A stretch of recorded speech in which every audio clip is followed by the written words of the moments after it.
Hey, welcome back to the Life Sculptors Podcast. It is season 2 of the podcast. I'm so excited. I can't believe I'm saying season 2, right? Took a great break during the holidays just to kind of refresh and refocus and all the things. I ate all the stuff I wanted to eat, did all the things I wanted to do. It was great. And here we are in this new year. I've had a birthday since then. And so just celebrating it. And let me tell you something. One of the other great things that's happening is I am writing a book. Yes. Oh man, developing a durable mind. It is coming to you soon. I am very close to completion and I can't wait. I will be getting you information about, how you can get your hands on it and when it's coming out and all those good things. It's coming soon. And oh my gosh, I cannot wait for you to see it and get your hands on it and be a part of the journey with me. And it's just so great. It's so great. Listen, you know what we do on this podcast, right? We read books and we talk about life. That's what we do. We read children's books and we talk about life. Y'all, I came up on this book and it is so much fun. And ooh, there is so much depth and stuff to it. It's called The Imposter by Kelly Collier. The Imposter by Kelly Collier. Let's do something. Come on. Here we go. Skunk had been alone forever, and he did not like it. Sometimes he wished he were a dog. I mean, everyone loves dogs. And he couldn't shake the feeling that he was meant to be loved too. Some animals, they just have it all. Others don't realize how lucky they are. Silly Max, who would run away from a family, Skunk wondered as he stumbled across a missing dog ad hanging on a pole. But that gave him an idea. Hmm, how hard could it be to be Max? He started pretending. Woof, woof, woof.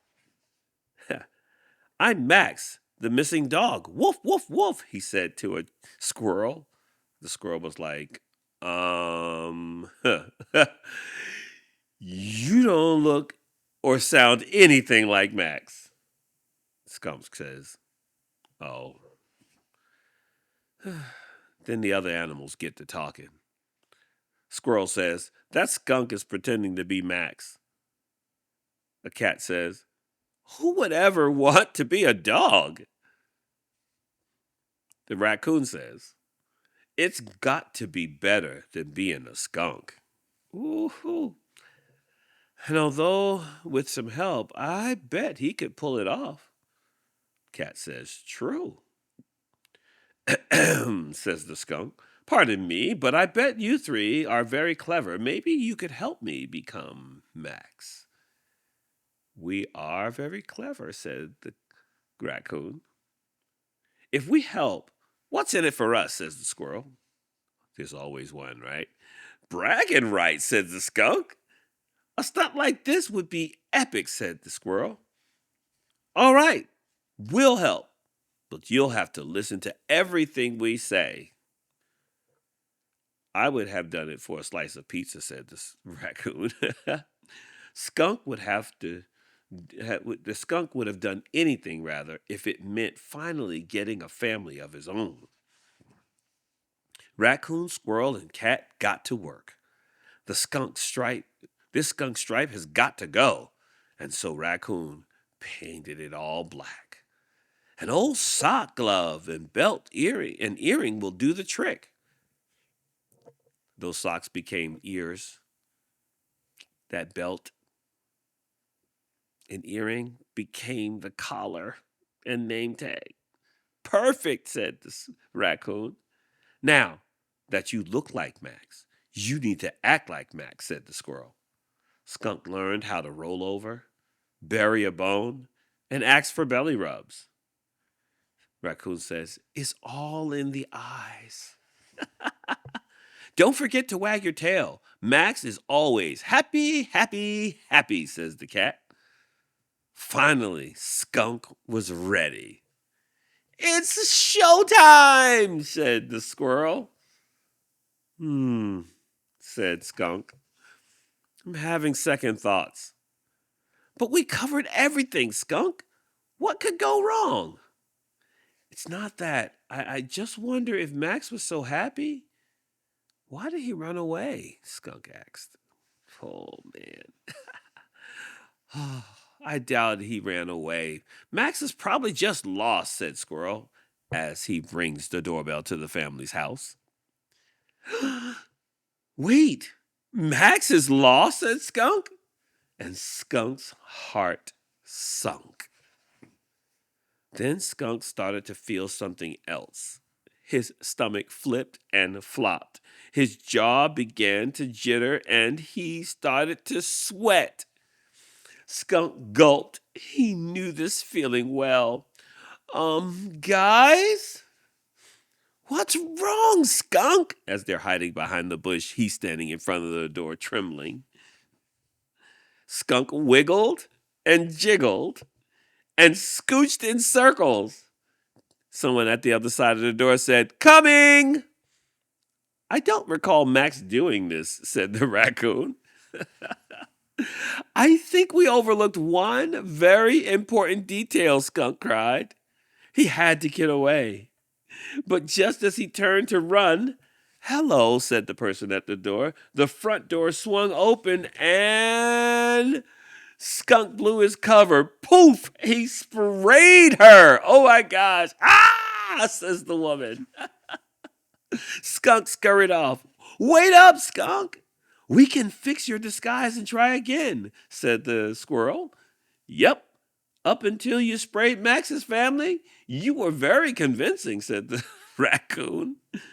"In my opinion, dogs would be much more interesting if they could spray," said the cat. Skunk just sniffed. "All I wanted was a family of my own, but don't want to steal one," said Skunk. "I need to make this right. I need to fix the real and find the real Max."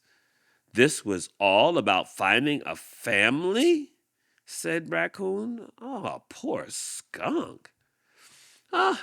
Squirrel says, "We can help you find Max. We are great detectives." "It'll be perfect," said Raccoon. Skunk and the gang scoured the city for Max. They looked high and low. They asked owl and pigeon and rabbit. And then it took some time, but Max! They found him over by a garbage can. Skunk got the real Max home to his family. His family was like, "Max!" And so the friend said, "Let's celebrate with pizza." And finally, Skunk, should I say, found a family of his own. What a fun story. Imposter. Imposter. Oh my gosh. Question. Have you ever felt alone? Like, it can be like time is standing still as you try to navigate these feelings of loneliness. Like, it's like an emotional or relational desert. Ugh. And along the way, you get fooled by the mirage of acceptances by others, because and you begin to show up, and you begin to get enticed into this false sense of security because they seem to be accepting who they want you to be and not who you really are. This mirage, it's based on this narrative that you tell yourself that what I need to be okay, I don't have. It's a fear of not being enough. It's a fear, right? And that fear doesn't have to be the truth for us to experience it. Huh. Man, do you know that there are some things that we're afraid of that are not true, but we believe them anyhow? And sometimes in our attempt to find some connection to quench this thirst of loneliness, we settle for being what we believe others will accept us to be. Yep. And there's the storyline we tell ourselves, the narrative, the conversation we have with ourselves is that we are not enough. And we conclude that it's better to be an acceptable counterfeit than it is to be a rejected original. Let me say that again. We believe that it's better to be an accepted counterfeit than it is to be a rejected original. Oh my gosh. And so the question is, what are the character traits that you have made acceptable in order to be received and belong to others, but they are in compromise of your core values? You've done this in order to soothe your lonely and desperate heart. Are the things you've accepted as measures of success serving your life well? See, there's just nothing wrong with our desire to belong. To belong. There's nothing wrong with that desire to belong. That gnawing, aching feeling in your soul that there's more than what you have been living, it isn't an error message that points to a design flaw. However, it does point to an error in the system function. What you talking about, sir? It's that we settle. We settle for being imposters because we don't feel like we have the resources or the skills to appropriately meet the need to belong.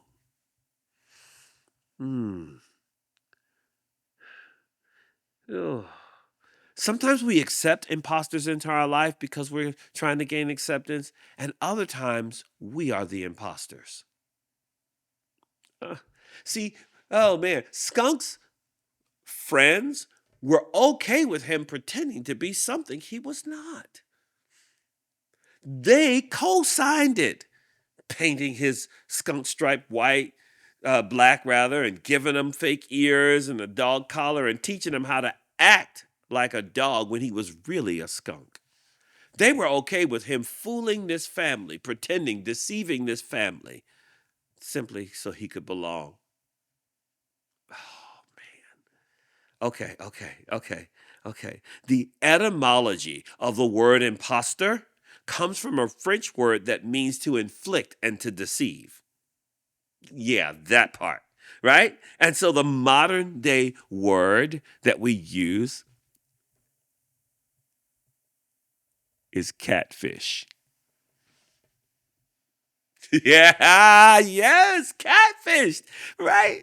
Catfish is when somebody's pretending to be something that they're not in order to gain some advantage or something from you. It's typically used as a term that we describe someone in a dating app who pretends to be and look like someone else or have some kind of life, but then when you really get to meet them in person, they are nothing like it. You've been catfished. Oh, when we show up as anything other than our most authentic self, we are catfishing the world.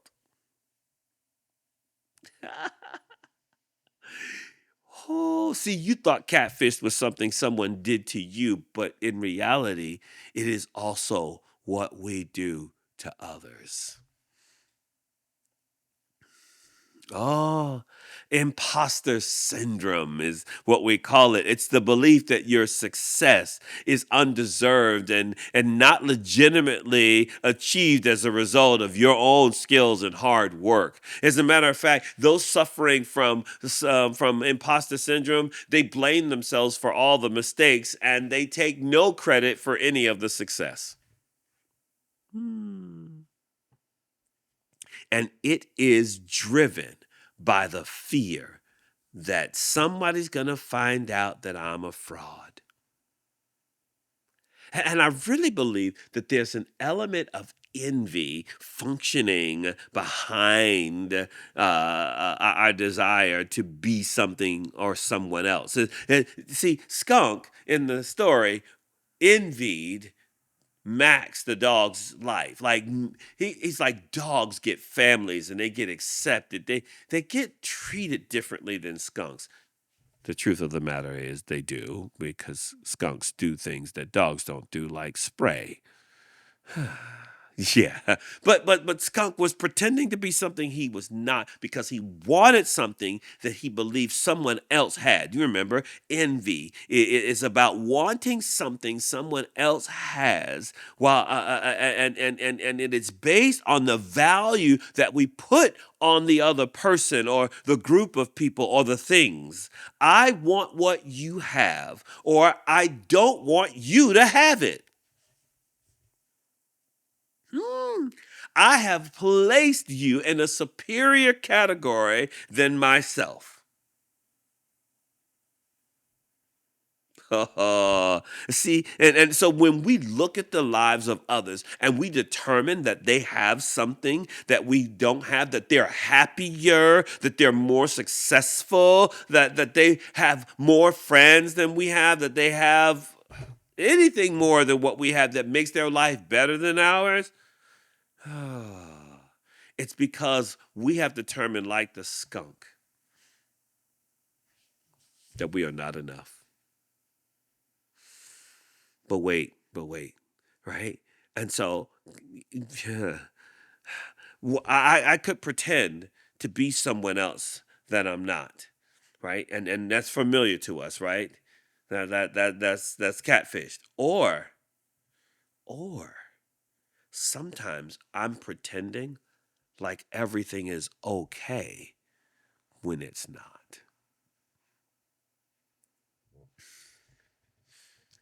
That too is a catfish. Okay. Oh my gosh! Like an example is when we look at some people's social media presence. Oh my gosh, they want others to believe things about their lives. Hmm. That their life is better than the life that they're projecting is really better than the one that they're living.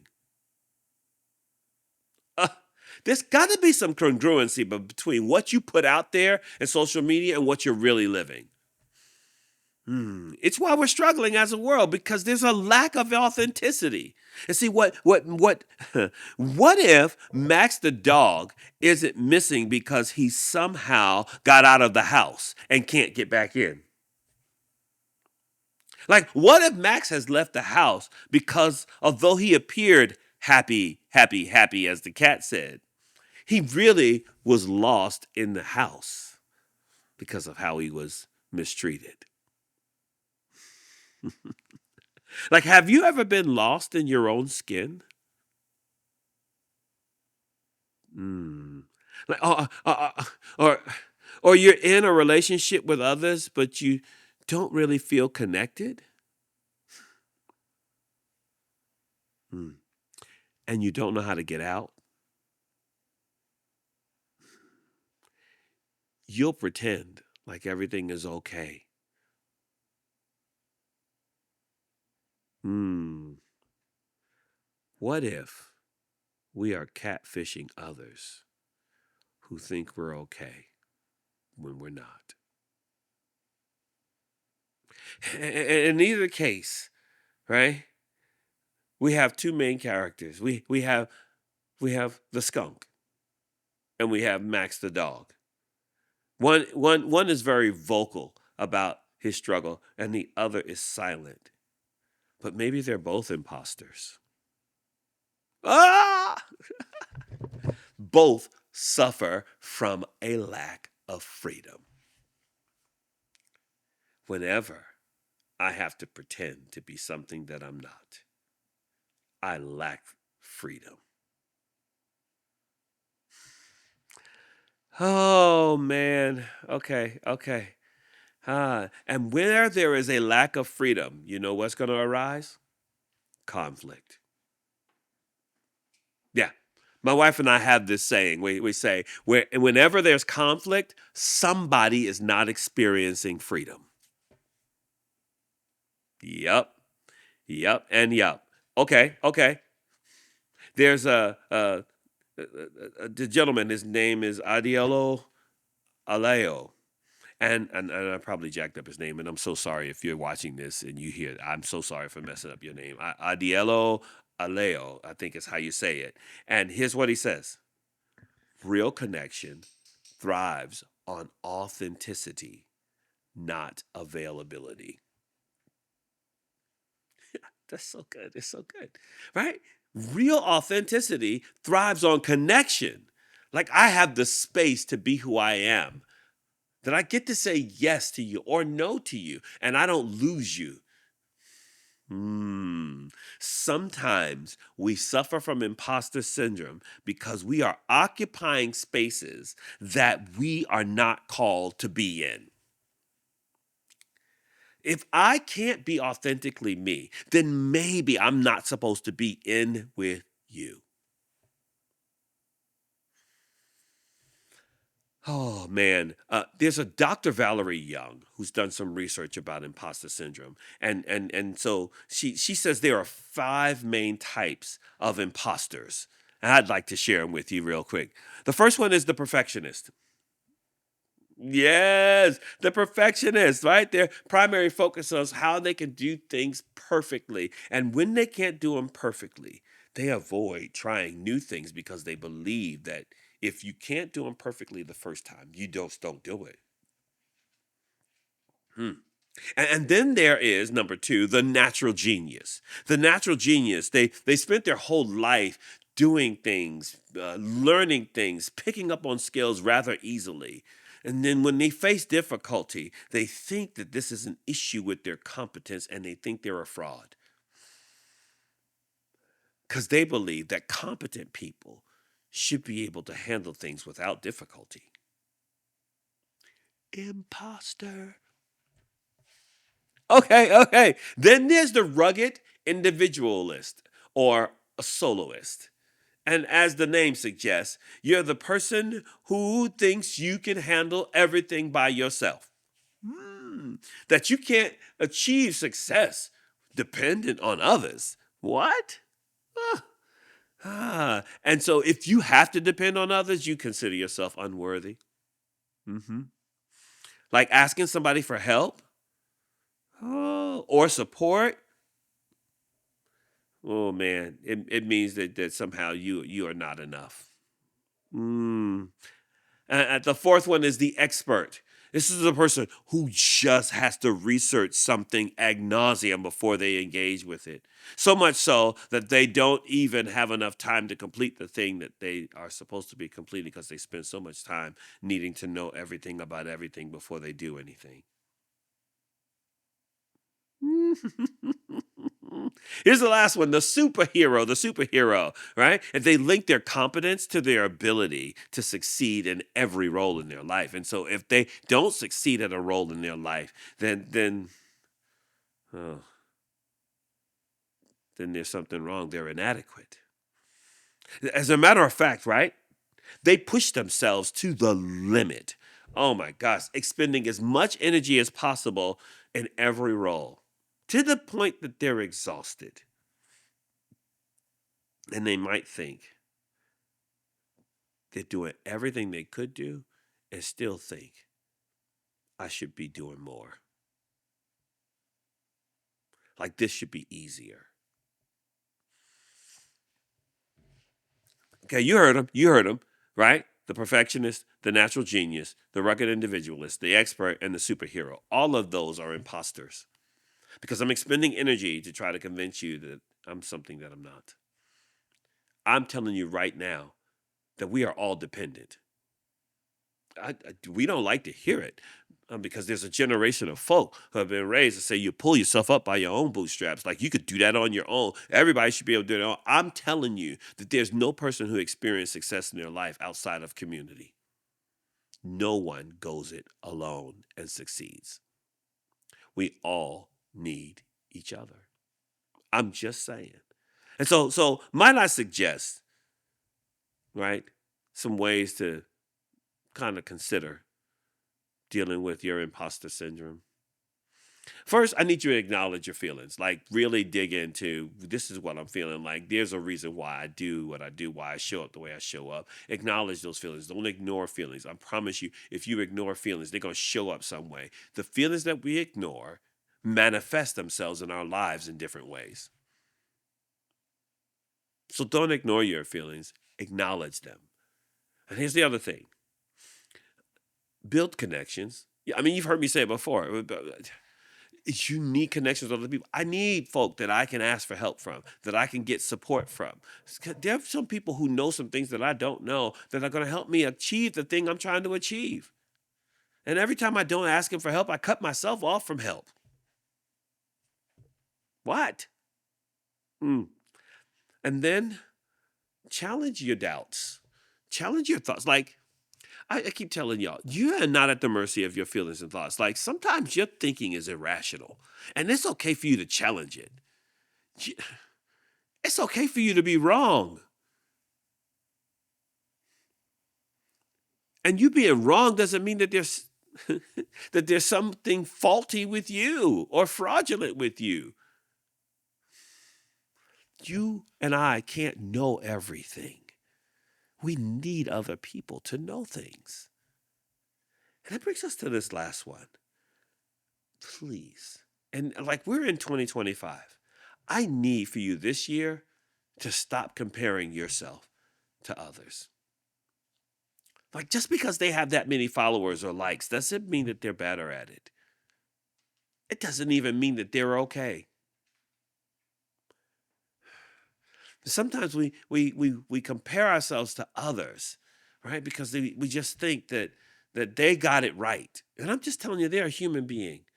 And human beings get it wrong all the time. Because it's what it means to be human. And your perfection is not going to gain you greater acceptance. So here we are. Oh, man.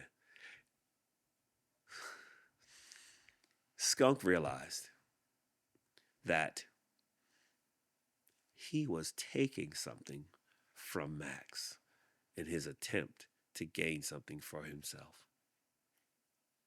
I would often tell the people that I was working with, particularly the children that I was leading, is that you don't have fun at the expense of someone else. Like, if you're fun, if what you're doing is hurting someone else, then you should probably do something else. I'm telling you, every moment that you are pretending to be someone else, you are not just deceiving, but you're inflicting some pain. You're inflicting some misfortune on someone else and on yourself. So this is what we're going to do this year. This year, we're going to work hard and accept ourselves as being enough. I refuse to be an imposter. Oh man. And sometimes people ask me to do something, and when I don't know how to do it, I feel like an imposter. And I have to talk myself off the ledge. I have to tell myself, bro, it's okay. Listen, man, how would you know how to do that? And they don't even expect you to know how to do it. It's okay for you to not know how to do it and learn how to do it. So much good here, y'all. The Imposter. Y'all see it. That skunk right there trying to pretend to be a dog. Y'all, just be who you are. Because guess what? You're enough. I'm Dante Poole, man. This is the Life Sculptor Podcast. Welcome to season 2, y'all. So many good things, man. I can't wait to continue conversations with you. Again, be on the lookout for the book. It's coming. And if this is helping you, like it, share it, subscribe, share it with somebody else so that they can get in this conversation too. I look forward to our next conversation. See ya.